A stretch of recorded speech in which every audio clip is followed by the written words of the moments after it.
Beziehungen sagen. Ich habe den Tag mit Bedacht in Yad Vashem begonnen. Ich habe dort der 6 Millionen Männer, Frauen und Kinder aus ganz Europa gedacht, die von Deutschen ermordet wurden, weil sie Juden waren. Das Trauma der Shoah ist ein unauslöschlicher Teil der israelischen Identität. Auch für die Identität meines Landes bleibt sie prägend und sie muss auch prägend bleiben. Wir werden die Erinnerung immer lebendig halten an dieses monströse Verbrechen, das Deutsche am jüdischen Volk begangen haben. In Yad Vashem, an diesem Ort, ist mit Händen zu greifen, welche bleibende historische Verantwortung Deutschland trägt. Deutschland wird deshalb immer für die Existenz und die Sicherheit Israels einstehen. Das gehört zum unveränderlichen Wesenskern unserer Beziehungen. Das gilt für heute, das gilt für morgen und das gilt für immer. Und nun nach den schrecklichen Terroranschlägen der Hamas am 7. Oktober 2023 hat sich Deutschland erneut und klar fest an die Seite Israels gestellt. Wir haben mit dem israelischen Volk um die Toten getrauert. Wir haben mit ihnen um die Geiseln gebangt und gerungen, unter denen auch zahlreiche deutsche Staatsangehörige waren. Israel hat das Recht und geradezu die Pflicht, seine Bürger und seine Existenz gegen diejenigen zu verteidigen, die dem demokratischen jüdischen Staat das Existenzrecht immer wieder absprechen. Kein Staat kann es hinnehmen, dass seine Bürger, wie etwa in den Kibbuzim um Gaza, von islamistischen Terroristen ermordet, entführt und gefoltert werden. Deshalb haben wir ihnen beigestanden, auch als sich im Verlauf des Gaza-Krieges viele abgewandt haben. Im Verlaufe dieses langen Krieges hat uns aber das Vorgehen der israelischen Regierung auch in ein gewisses Dilemma geführt. Deutschland muss für Israels Sicherheit einstehen. Und Deutschland muss für Menschenwürde und Recht einstehen, die den Kern unserer Verfassung, gerade nach Shoah und Weltkrieg, ausmachen. Als Land im Krieg, als demokratischer Rechtsstaat musste sich Israel in seinem militärischen Vorgehen eben auch am Völkerrecht messen lassen. Dabei dürfen wir zugleich nie vergessen, von wem die Aggression ausging, der militanten Hamas, die sich eben nicht um Menschenleben und Völkerrecht schert. Angesichts des schweren Leids, das die Zivilbevölkerung Gazas erfahren hat, mussten wir hier auch Zeichen setzen. Inzwischen haben wir, dank der Vermittlung von Präsident Trump, einen Waffenstillstand in Gaza. Es gibt immer wieder Rückschläge, aber der Krieg, der 2 Jahre lang gewütet hat, ist zu Ende. Und ein Frieden, ein dauerhafter Frieden ist möglich. Die Heimkehr der letzten überlebenden Geiseln, unter ihnen deutsche Staatsangehörige, hat uns berührt und auch beglückt. Jetzt muss gelingen, und darüber haben wir beide gesprochen, die zweite Phase des Friedensplans zu verwirklichen. Deutschland hilft. Wir haben Offiziere und Diplomaten in das zivil-militärische Zentrum in Kiryat Gat entsandt. Wir leisten humanitäre Unterstützung für die Menschen in Gaza, die weiter unter sehr prekären Umständen leben. Wir werden zum Wiederaufbau beitragen. Vor allem werden wir uns weiter diplomatisch engagieren, damit der Frieden kommt. Dabei steht fest, es kann in Gaza keine Rolle für die Hamas geben. Von Gaza darf eben keine Gefahr für Israel mehr ausgehen. Wir dürfen jetzt nicht zu kurz springen und denken. Nach den Traumata des Krieges, die Israelis wie Palästinenser durchlitten haben, müssen wir das Fundament einer neuen Ordnung hier in der Region legen. Einer neuen Ordnung, in der Israelis, Palästinenser und arabische Nachbarn dauerhaft in Frieden, Freiheit, Sicherheit und Würde leben können. Wir arbeiten mit an dem Ziel eines neuen Nahen Ostens, in dem auch der Staat Israel als Teil seiner selbst anerkannt wird und auch angenommen wird. Unsere Überzeugung lautet, die perspektivische Gründung eines palästinensischen Staats an der Seite Israels eröffnet vermutlich die beste Aussicht auf eben diese Zukunft.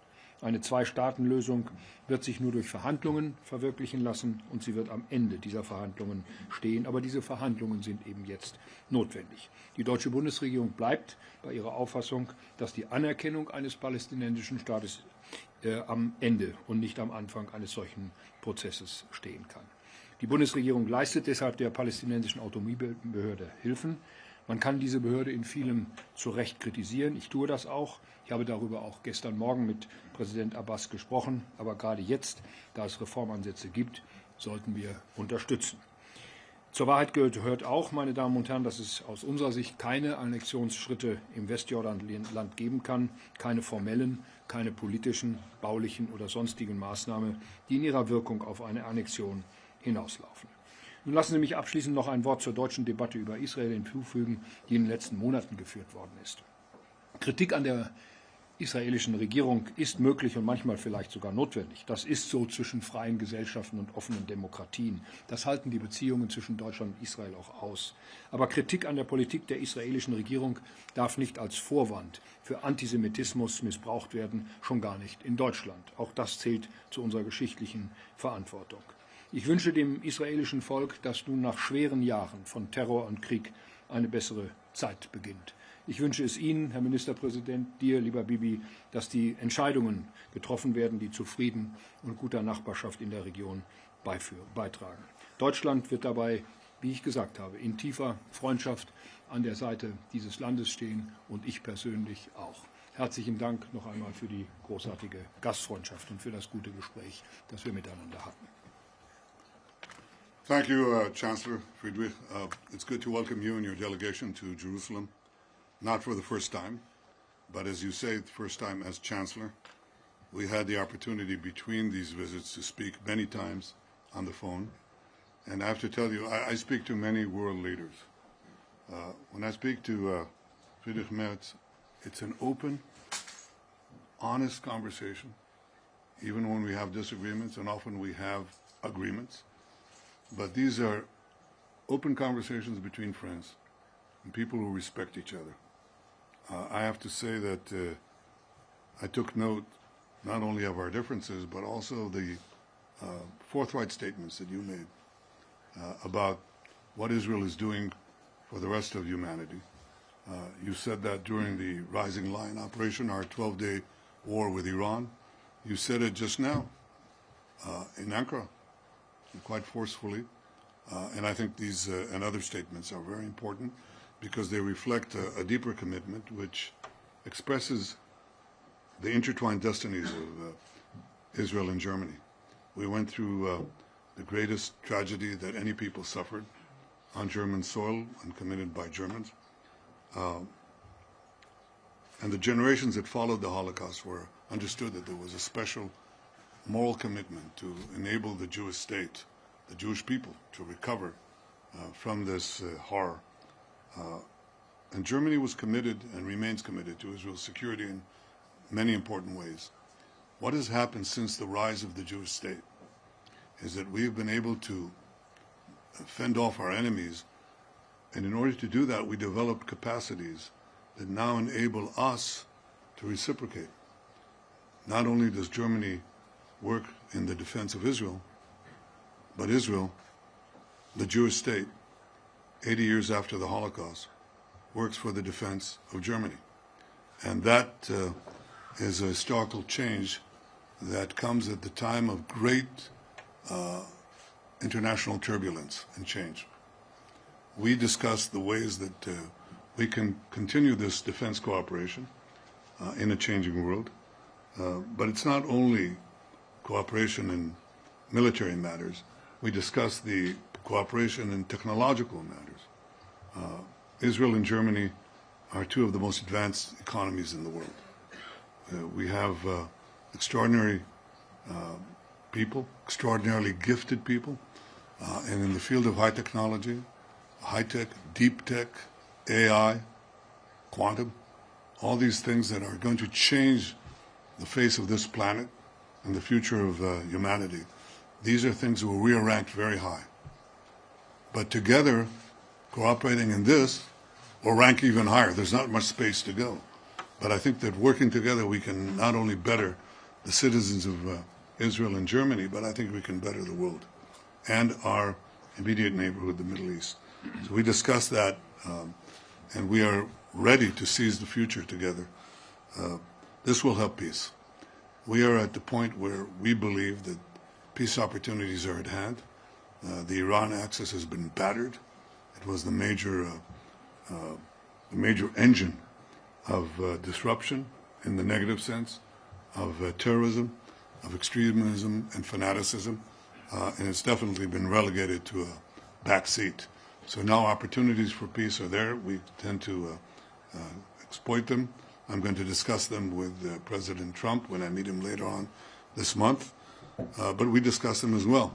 And we discuss, of course, how to bring an end to the Hamas rule in Gaza, because that's an essential part of ensuring a different future for Gaza and a different future for us facing Gaza. We finished the first part, as you know. Phase 1, we're almost there. We have one more hostage deceased, Hani Gvili, a hero of Israel, to return here. And then we, very shortly, expect to move into the second phase, which is more difficult, or equally difficult. I would say more difficult because nobody believed that with our combined action, Israel's military action in Gaza City and President Trump's effective diplomatic action in bringing the Arab and Muslim world to press Hamas to give up the hostages, nobody believed that we would achieve it, but we did. And now we have a second phase, no less daunting, and that is to achieve the disarmament of Hamas and the demilitarization of Gaza. And as I mentioned to the Chancellor, there's a third phase, and that is to de-radicalize Gaza, something that also people believed was impossible. But it was done in Germany. It was done in Japan. It's done in the Gulf states. It can be done in Gaza too. But of course, Hamas has to be dismantled. These are challenges in front of us, but we do not shirk from them. We think we have great opportunities. I think Israel, the people of Israel, the soldiers of Israel, have demonstrated amazing resilience and amazing courage.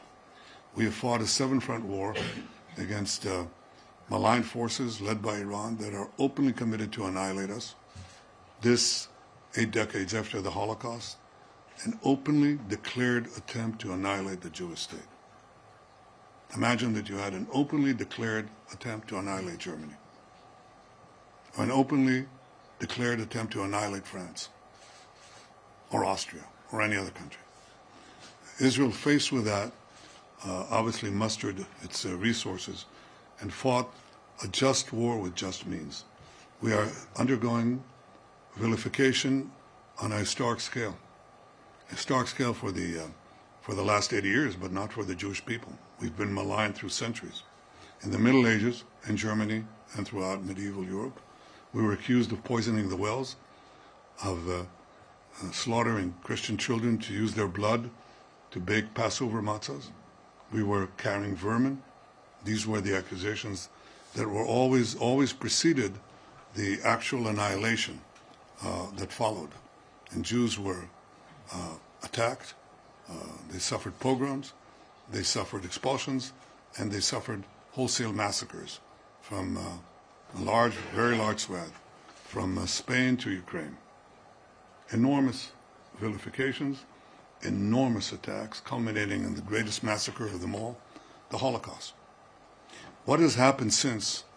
We thought, some thought, actually I didn't, but some thought, that anti-Semitism was gone. It's not gone. That cyclical phenomena of attacking the Jews in ways that prepare their destruction, delegitimize them, was transferred from the Jewish people to the Jewish state. It just took a respite, a few decades, where anti-Semitism was not done in polite company. Now it's done in every capital. And people carry the flags of Hamas. Flags of Hamas. These people who tortured women, raped them, then beheaded them, burnt children alive, babies alive, took hostages, Holocaust survivors, babies. This is outrageous. People demonstrate for them and accuse Israel of bogus war crimes because Israel has gone to lengths that no army in history has done in the most difficult urban warfare situation, asking the population to leave, and Hamas shooting them to keep them there so the casualties can appear on the various international networks. I understand the enormous effect this has on the publics in Germany and Europe and to some extent America. But I will tell you, as I told the Chancellor, there's one big difference. We may not be able to control that, but we have changed Jewish history in the sense that those who vilify us can no longer annihilate us. Because when they come to do that, as they did on October 7th, we roll them back. And as they try to put a noose of death around us, as Iran tried with its proxies, we roll them back. That's the big difference. And I think this truth will emanate, and I commend the Chancellor for speaking the truth in a number of important occasions.